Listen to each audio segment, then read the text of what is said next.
প্রায় দীর্ঘদিন যাবৎ বাগান করছি, কিছু একটা অভিজ্ঞতা অর্জন করতে পেরেছি। যা শিখেছি শেয়ার করছি।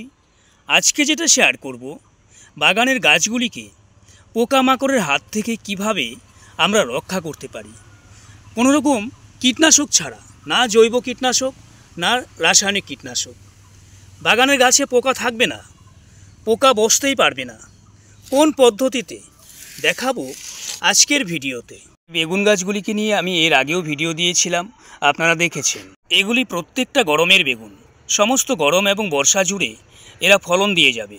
বেগুন গাছের ক্ষেত্রে সবথেকে বড় রোগ কোনটা জানেন? ডগার দিকে লক্ষ্য করবেন, আমি দেখানোর চেষ্টা করছি। এখানকার পাতাগুলো একটু ফ্যাকাশে টাইপের হয়ে যায় এবং যতটুকু বড় হওয়ার কথা ছিল ছোটোবেলাতেই, ছোট ছোট অবস্থায় যতটুকু গ্রোথ হওয়ার কথা ছিল ততটুকু গ্রোথ হয় না। আস্তে আস্তে পাতাটা অনেকটাই ছোট হয়ে যায়। এটা কেন হয়? এটা একটা মারাত্মক রোগ। যখন এই রোগটা দেখা দেবে তখন আপনার বাগানের, মানে বেগুন গাছের ক্ষেত্রে বলছি আমি, গ্রোথ একদম থাকবে না, গাছে ফুলও আসবে না। কেন হচ্ছে এটা? এর কারণ কি, কিভাবে রক্ষা করব? দেখুন, এই গাছটাতে কিন্তু সুন্দরভাবে ফুল এসে গেছে।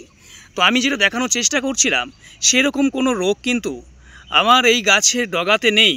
এই গাছটার ক্ষেত্রে এবার দেখুন, দেখুন তো, এই যে ডগার পাতাটা, এই পাতাটা আর এই পাতাটা, এটা কিন্তু অনেকটাই বড় হয়ে গেছে। তো এটা এত ছোট কেন? কারণ এটা রোগে আক্রান্ত, এটা বাড়বে না। এটাই হলো রোগ। এই পাশাপাশি এই পাতাটা যে আছে এটাও বাড়তে পারছে না। এর ফলে গাছের কোনো গ্রোথ হচ্ছে না, গাছে ফুলটা আসবে কি করে? এবার দেখুন রোগমুক্ত গাছ কোনটা। প্রথমে যেটা দেখিয়েছিলাম বড় গাছটা, সেটা রোগমুক্ত ছিল, এটাও রোগমুক্ত। পাতার মধ্যে কোনো রকম যে ছোট ভাব সেটা কিন্তু নেই। পাতা ছোট কারণ আস্তে আস্তে এটা বড় হবে, সেটা তো সমস্যা নেই, কিন্তু কুঁকড়ে যাওয়ার মতো কোনো রকম লক্ষণ দেখা যাচ্ছে না। এই গাছটাও ঠিক আছে। পাশাপাশি এই গাছটা যে আছে এটাও কিন্তু যথেষ্ট ভালো। আমার বাগানে এবছর প্রচুর বেগুন গাছ লাগিয়েছি, 40টা বস্তা এখানেও আছে। তো এবার যেটা বলবো আমি, রোগটা কেন হয়, এর কারণ হলো একটু ভালো করে বুঝবেন। এখানে ছোট ছোট মাকড় ডিম দেয়। সেই ডিমগুলো থেকে যখন বাচ্চা ফোটে, বাচ্চাগুলো কি করে জানেন? বাচ্চাগুলো এখানকার পাতার রসটা খেয়ে নেয়, পাতাটাকে কেটে দেয়। এর ফলে পাতাটা বাড়তে পারে না।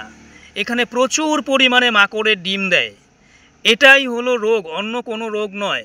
এই মাকড়কে যদি আমরা তাড়াতে পারি তাহলে বেগুন গাছগুলিতে এই রোগটা আর থাকবে না। যেহেতু আমার গার্ডেনিং পদ্ধতিটা একটু আলাদা, আমি খরচ করি খুব কম, কিন্তু গাছগুলিকে ভালো রাখবার চেষ্টা করি। আমি যে কাজটা করি, আগেই বলেছি, কোনো রকম কীটনাশক দিতে হবে না।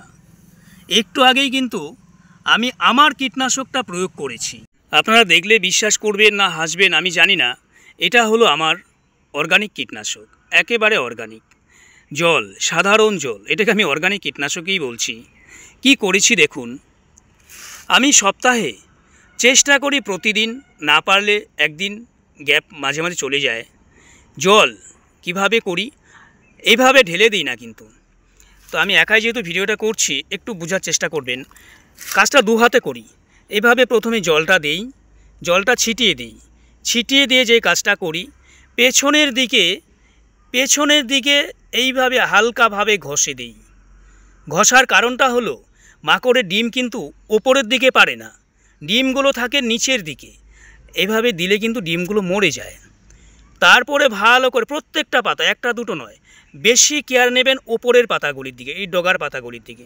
নিচেরগুলোর দিকে এত থাকে না, তাই চেষ্টা করবেন প্রত্যেকটা পাতা এইভাবে পেছন দিকে একটু ঘুরিয়ে এনে, দেখুন পাতাটা কি পরিষ্কার, কোনো রকম নোংরা নেই। ঘুরিয়ে এনে এইভাবে জল দিয়ে হাত দিয়ে একটু একটু করে ঘষে ঘষে পরিষ্কার করে রাখবেন। তবে তার মানে এই নয় যে ঘষতে ঘষতে একেবারে পাতাটাকে ছিঁড়ে ফেলবো, এরকমটা করবেন না। হালকাভাবে দিলেই কিন্তু ডিমগুলো নষ্ট হয়ে যায়। তো এটা করুন। আমি আমার অভিজ্ঞতা থেকে বলছি, আমি যথেষ্ট উপকার পেয়েছি। ভুল কোনো তথ্য আমি চ্যানেলে উপস্থাপন করি না। আমি যে কাজটা করে উপকৃত হই সেটাই আপনাদের প্রত্যেকের মাঝখানে শেয়ার করি। এই কাজটা করলে শুধুমাত্র একটা বেনিফিট নয়, আরও অনেক আছে, প্রচুর। কী আছে দেখুন, এখন গরমের দিন চলছে, গাছগুলোর পাতা রুক্ষ সূক্ষ্ম হয়ে যাচ্ছে, পাতাটা সতেজ থাকে, পাতার মধ্যে জল পড়লে পাতাটা সতেজ থাকে। আরেকটা উপকার হলো পাতার মধ্যে ধুলোবালি এসে পড়ছে, আর ধুলোবালি পড়লে উপরের দিকটা লেয়ার জমা হয়ে যায়, তার ফলে পত্ররন্ধ্রগুলো বন্ধ হয়ে যায়।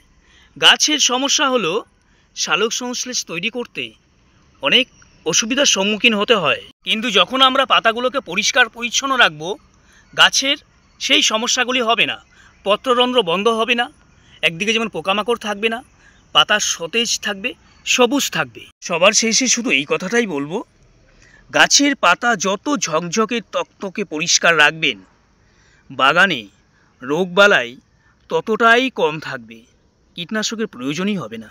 আপনি একটা মাস করে দেখুন, তারপরে আমাকে কমেন্টে জানাবেন আমি ঠিক বলেছি নাকি ভুল বলেছি। এটা ক্যাপসিকাম লঙ্কার চারা লাগিয়েছিলাম, একটা বস্তায় 2টো চারাই আছে। প্রথম দিকে এটা মানে গাছটা যে হবে আমি ভাবতে পারিনি, একেবারে পাতাটা কুঁকড়ে গিয়েছিল। আপনারা জানেন লঙ্কা গাছের পাতা বেশি কুঁকড়ে যায়। আমি এই ট্রিটমেন্টটাই করেছি, প্রত্যেক দিন ডগার পাতায় হালকাভাবে, যেহেতু এই পাতাগুলি অনেক ছোট হয় এবং খুব নরম হয়, খুব হালকাভাবে এইভাবে জল দিয়ে ঘষে দিয়েছি। আজকের দিন লক্ষ্য করে দেখুন তো, কোনো রকম রোগ আছে, ফুল চলে আসছে, 2টো গাছের মধ্যেই সুন্দরভাবে ফুল চলে আসছে, শুধুমাত্র জল স্প্রে। তবে হ্যাঁ, ছোট ছোট গাছে আপনারা চাইলে কিন্তু স্প্রের মাধ্যমেও করতে পারেন, তবে হাত দিয়ে করলে অনেকটাই বেশি ভালো। যাদের সময় হাতে খুব কম থাকে আপনারা স্প্রের মাধ্যমে করলেও উপকার পাবেন, আর স্প্রে দিয়ে করলেও কিন্তু নিচের দিকে দিতে হবে। এই তথ্যটাই শুধুমাত্র শেয়ার করবার ছিল, উপকার আমি পেয়েছি, আপনিও পাবেন। একটু চেষ্টা করুন, বাগান ভালো থাকবে। চ্যানেলের তথ্য যদি পছন্দ হয়, ভালো লাগে, তাহলে প্লিজ সাবস্ক্রাইব করে এভাবেই সঙ্গে থাকবেন। সবাইকে নমস্কার জানাচ্ছি।